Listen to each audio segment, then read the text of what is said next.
नमस्कार, बहुत स्वागत है आपका। आप देख रहे हैं ग्रैंड धर्मासन मार्ग।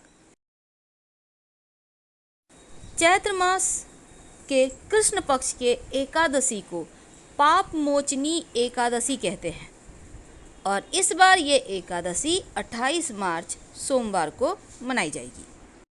पौराणिक मान्यता के अनुसार पाप मोचनी एकादशी सभी प्रकार के पापों से मुक्ति दिलाती है और हर संभव प्रयास से उन जिम्मेदारियों को जरूर पूरा करना चाहिए, नहीं तो आपके जीवन में जाने अनजाने कुछ गलतियों के कारण जो पाप है आपके जीवन में, उन सभी से छुटकारा पाने के लिए ये एकादशी का व्रत करें।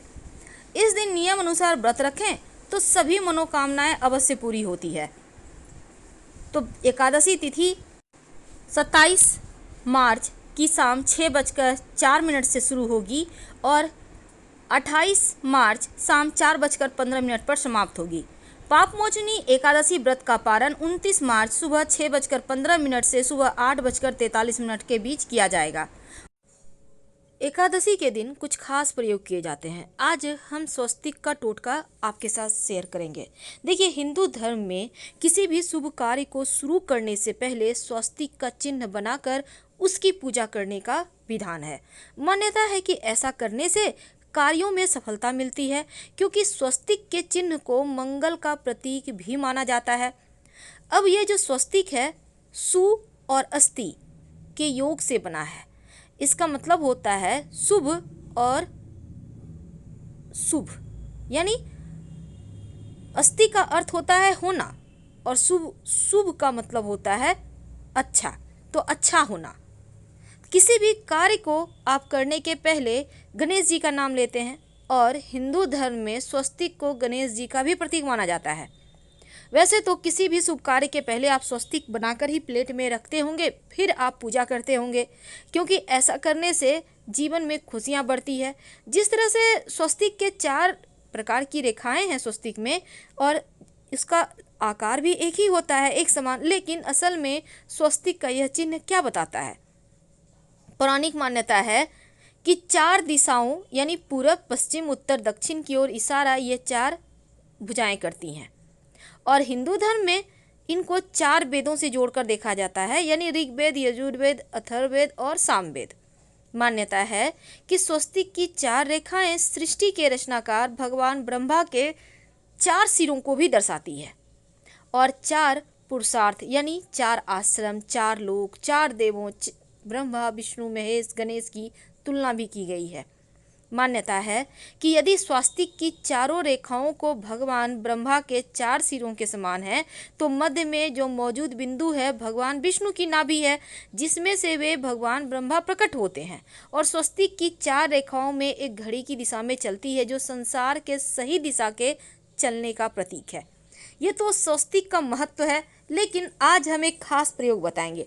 देखिए, घर के मुख्य दरवाजे पर आज एकादशी के दिन आप शुभ मंगल प्रतीक चिन्ह स्वस्तिक जरूर बनाइए। चाहे तो वो चावल और कुमकुम की सहायता से, यानी चावल और हल्दी के घोल से बना सकते हैं, या फिर आप कुमकुम यानी कि सिंदूर और घी या सिंदूर और तेल मिक्स करके भी बना सकते हैं। स्वस्तिक हर दिशा से देखने पर एक ही समान लगता है, लेकिन उल्टा स्वस्तिक के प्रयोग अलग होते हैं और सीधा के अलग। यदि घर के मुख्य दरवाजे पर दोनों ओर आप स्वस्तिक बनाते हैं, छोटा छोटा सिंदूर से भी बना सकते हैं, या फिर ठीक ऊपर मध्य में एकदम बना देते हैं, तो ऐसा करने से वास्तु दोष दूर होता है। यानी 3 नहीं बनाना है, या तो दोनों तरफ बनाइए या फिर ऊपर बनाइए।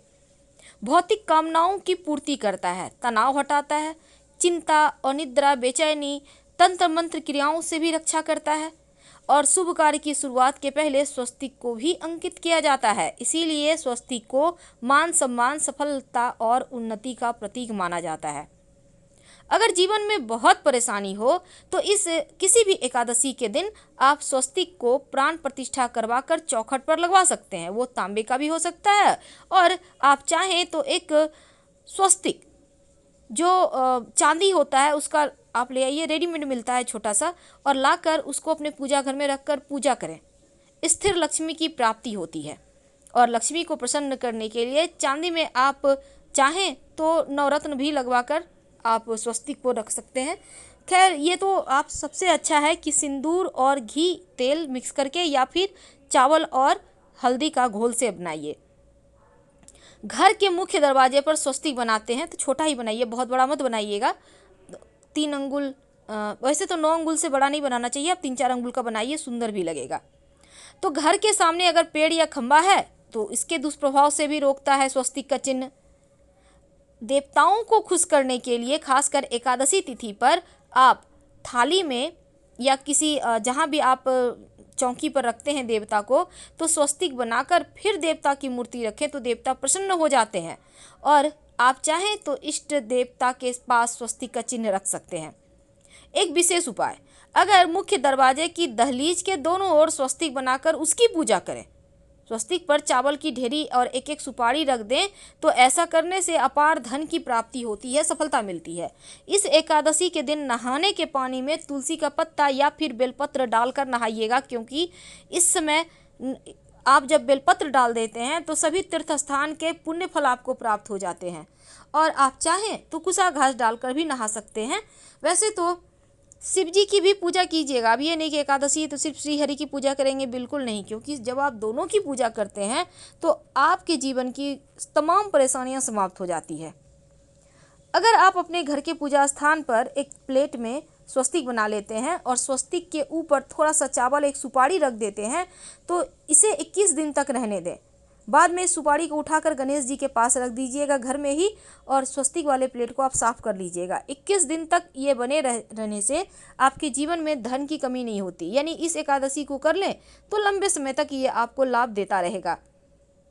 अगर आपको कोई विशेष मनोकामना है तब उन मनोकामनाओं की पूर्ति के लिए विशेष प्रयोग होते हैं। वैसे तो पितरों की कृपा के लिए भी स्वस्तिक का चिन्ह घर में गोबर से बनाना चाहिए, मुख्य दरवाजे के बाहर से। सुख शांति भी रहती है, पितरों की कृपा बरसती है। वैसे तो एकादशी तिथि के दिन ये कहा जाता है कि पीपल के जड़ में अगर 1 लोटा जल में 1 चुटकी काला तिल, थोड़ी सी मीठी वस्तु डालकर पीपल के पेड़ में आप जल दें तो पितृदेवों की विशेष कृपा भी मिलती है और धन लक्ष्मी प्रसन्न होती हैं। धन दौलत सुख समृद्धि यश मान सम्मान बढ़ती चली जाती है। तो ये तो थी स्वस्तिक के कुछ विशेष प्रयोग। लेकिन कई बार होता है लंबे समय से मनोकामना नहीं पूर्ण हो पा रही है, तब इस एकादशी के दिन आप किसी भी पास के मंदिर में के दीवार में जाकर उल्टा स्वस्तिक बना दें, और जब आपकी मन्नत पूरी हो जाए तो जाकर सीधा स्वस्तिक बना दें, सिंदूर से बनाइएगा। तो चलिए आप जानते हैं भगवान श्री हरि की जब आप पूजा करेंगे तो उन्हें 2 हल्दी की गांठ जरूर अर्पित कीजिएगा, और बाद में उस हल्दी की गांठ को पीले कपड़े में लपेट कर रख लीजिएगा। धन की मुश्किलें दूर होगी। पहले से आपके पास रखा हुआ है तो उसको ही फिर से आप रख सकते हैं। आपके पास जो भी चीज़ है, केसर है, कमल का पुष्प है, केला है, गेंदे का पुष्प है, सब कुछ आप उनको अर्पित करें। तो अपनी विशेष मनोकामनाओं की पूर्ति के लिए, चाहे आपको जॉब की प्राप्ति के तलाश है या फिर आप चाहते हैं कि आपका व्यापार अच्छा चले या आप चाहते हैं कि अपना मकान हो, तमाम जो भी आपका भौतिक सुख साधन है उसके लिए आप पास के किसी भी मंदिर में जाएं और एक सिंदूर लेकर जाइएगा घर से, सिंदूर घी मिक्स करके या सिंदूर में सरसों का तेल मिक्स करके मंदिर के दीवार पर एक उल्टा स्वस्तिक बना दें, और फिर जब मन्नत पूरी हो जाए तब सीधा स्वस्तिक बना दीजिएगा फिर से जाकर वहीं पर, अगर आपकी जब मन्नत पूरी हो जाती है तब, और भगवान को धन्यवाद जरूर कहिएगा। तो इस तरह से आप इस एकादशी के दिन अपनी मनोकामनाओं की पूर्ति के लिए ये विशेष प्रयोग करें। और तुलसी जी में जब जल अर्पित कीजिएगा तो 1 लोटा जल में 1 चुटकी हल्दी, 2-4 बूंद दूध डालकर और थोड़ा सा मिश्री, 1 चुटकी अक्षत डालकर ही अर्पित करें तुलसी जी में। और शाम के समय एक घी का दिया जरूर जलाइएगा। इस दीपक में एक सिक्का रख दीजिएगा और बाद में इस सिक्के को उठाकर आप संभाल के रखें। वैसे ये सिक्का रोज के दीपक में भी आप डाल कर जला सकते हैं। ये सिक्का सिद्ध हो जाएगा। फिर किसी जरूरी काम से आप घर से बाहर निकलते हैं तो ये सिक्का पास में रख कर निकलें तो आपको कार्यों में सिद्धि मिलेगी। तो इस दिन बहुत तरह के प्रयोग किए जाते हैं, लेकिन याद रखिएगा दीपक का प्रयोग जरूर करना है। और अपने घर के मुख्य दरवाजे पर अंदर की तरफ से आप चाहें तो एक दिया जला दें। अगर नहीं आप जला पा रहे हैं किसी कारणवश, कम से कम 1 दीपक पास के मंदिर में, 1 दीपक तुलसी के नीचे, 1 दीपक अपने घर के पूजा स्थान। और अगर आपके घर के आसपास बिल्वपत्र का पेड़ है, बिल्वपत्र जो शिव जी को अर्पित किए जाते हैं ना, उसी पेड़ के नीचे एक घी का 2 मुखा दिया और उसमें एक चावल का दाना डालकर शाम के समय जरूर जला दीजिएगा। समस्त मनोकामनाओं की पूर्ति हाथों हाथ होगी। आप चाहें तो आटा, आलू, पैसे वगैरह छू कर रख दें, बाद में 24 घंटे के अंदर किसी पास के मंदिर में रखाएं या फिर किसी गरीब व्यक्ति को दान कर दें। फिलहाल आपसे विदा लेते हैं। धन्यवाद।